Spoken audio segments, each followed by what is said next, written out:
Louvado seja nosso Senhor Jesus Cristo.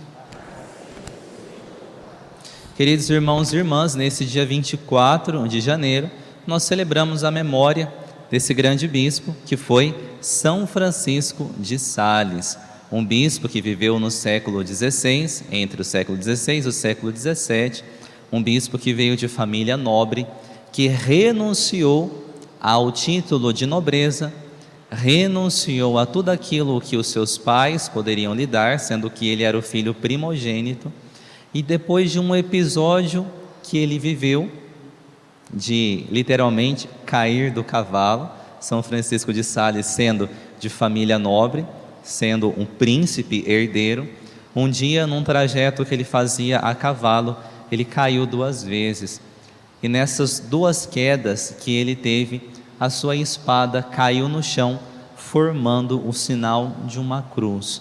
E ele, que já havia num discernimento para saber qual seria a vontade de Deus na sua vida, já havia com um desejo de se entregar a Deus.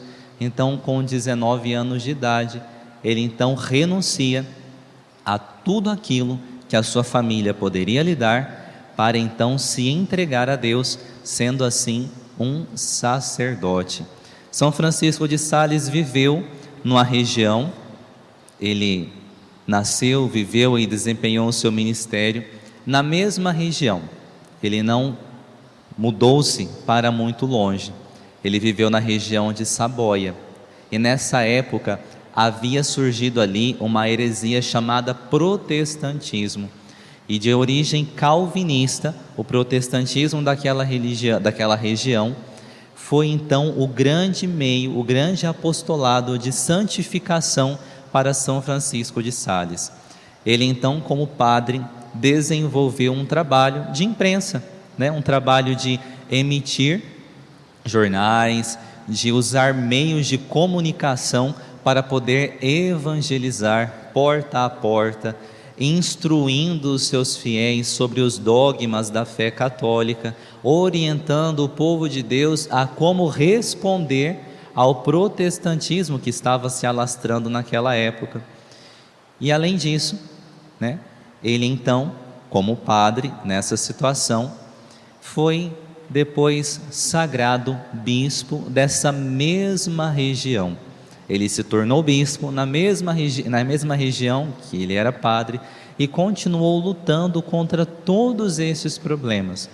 São Francisco de Sales também, ele possui 2 grandes obras que são conhecidas pela grande maioria de nós. A primeira é a Introdução à Vida Devota, ou Filoteia, que tem até audiobook aí, caso alguém queira ter acesso, não tenha condições de ler a obra, queira ter acesso ao audiobook, existe o audiobook da Filoteia. Filoteia significa amigo de Deus. Possui também um outro livro chamado Tratado sobre o Amor Divino, o Amor de Deus, que é uma obra que ele fala sobre esse amor de Deus que cada um de nós possui e precisa preservá-lo a todo custo. Então, um último ponto sobre a vida de São Francisco de Sales é que São Francisco de Sales é conhecido pela sua mansidão. Não é à toa que nós rezamos no início da missa, no Oremos, que nós possamos ter essa mesma mansidão, essa mesma docilidade que moveu o coração de Francisco de Sales a desempenhar o seu ministério e o seu amor para com Deus e para com os irmãos. Então, nos relatos da vida de São Francisco de Sales, nos é tido que na sua escrivaninha, na parte de baixo, na gaveta, ela estava toda arranhada, Mas que estranho, um santo que é conhecido pela mansidão ter arranhado a sua escrivaninha.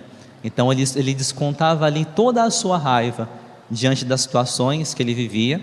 Devo imaginar eu contra os protestantes que deveriam infernizar a vida de São Francisco de Sales naquela região, no seu ministério. Então, diante de tantas situações em que ele poderia responder com raiva, com brutalidade, com grosseria, ele descontava ali os seus picos.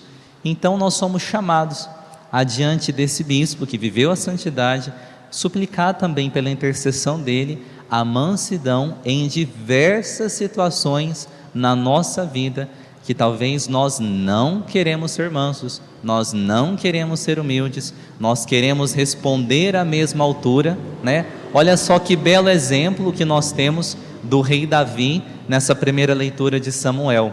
O rei Davi que estava fugindo de Saul, que queria matá-lo. Saul pega 3.000 homens, vai atrás do rei Davi para matar o rei Davi. Na bendita gruta que o rei Davi vai se esconder, é a bendita gruta que Saul entra para assim satisfazer as suas necessidades, como está escrito aqui na primeira leitura. E naquela situação ali, né, em que o rei Saul está indefeso, o rei Davi tem a oportunidade de matá-lo e acabar com todos os seus problemas. Eu tenho alguém que me persegue, eu mato o meu perseguidor e está tudo certo. Mas o rei Davi apenas arranca um pedaço do manto do rei Saul e depois, numa atitude humilde, vai diante dele, né, e fala que ele não levantaria a mão contra o ungido do Senhor. Nessa situação também, né, hoje é sexta-feira, é dia de nós fazermos adoração aqui na paróquia, né? Quinta e sexta-feira são dias fortes para nós rezarmos pelos sacerdotes, não é mesmo? Então, nessa mesma linha, nessa mesma situação, viveu uma mãe de família no século passado, chamada Gabriele Veternick, né, que era a fundadora da Obra dos Santos Anjos. E um dia, ela e uma amiga foram a uma cidade vizinha e deu a hora de participar da Santa Missa. E as duas amigas foram à Santa Missa.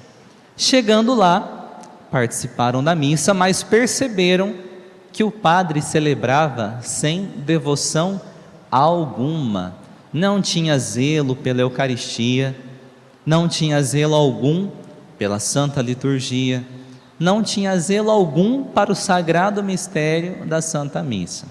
E então, as duas amigas, ao final da missa, a amiga de Gabriele foi tentada, né, a cutucá-la, a falar mal do padre, a descer a ripa no padre.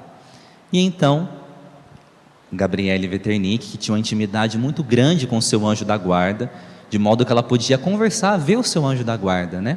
O anjo da guarda dela apareceu nesse momento com uma pedra na mão. E disse ela, então, está aqui a pedra, você pega e taca no padre. E a Gabriele disse, não, eu não posso fazer isso, eu não posso tacar uma pedra no ungido do Senhor. Então ele disse, o anjo da guarda, então toma cuidado com aquilo que você fala do ungido do Senhor. E depois daquele momento, ela nunca mais pensou ou foi tentada a proferir qualquer palavra contra o ungido do Senhor, mas somente rezar. E nós sabemos que nós temos que rezar pelos padres, né? Mas de vez em quando a gente precisa de um incentivo a mais, né? A gente precisa sim de levar um cutucão para rezar pelos padres. Às vezes acontecem certas coisas, né? E a gente às vezes fica meio mexido.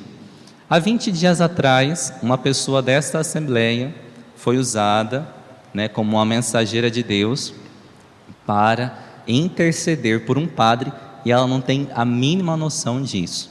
Eu fui chamado a visitar um hospital no final da manhã, era uma sexta-feira também, e ao fazer a visita na UTI do hospital, tinha uma paciente que estava terminal já e tudo mais, que eu fui visitar. Aproveitei e fui a todos os outros doentes, que por sinal estavam inconscientes, né? Estavam sedados ou estavam já inconscientes, mas tinha apenas um que estava consciente lá no fundão da UTI.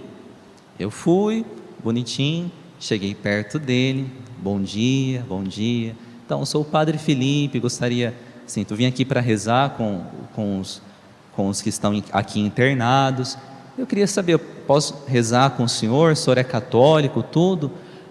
Pode sim, eu sou até um ex-padre.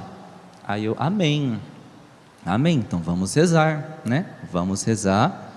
E aí então, naquele momento, era sexta-feira, e eu havia, né, como toda sexta-feira, rezado a missa nas intenções da santificação de nós padres, mas aí naquele momento veio assim, tá vendo? É por isso que você tem que rezar pelos padres. E para completar a situação ainda, né? Eu perguntei se ele queria, bom, então vamos nos confessar,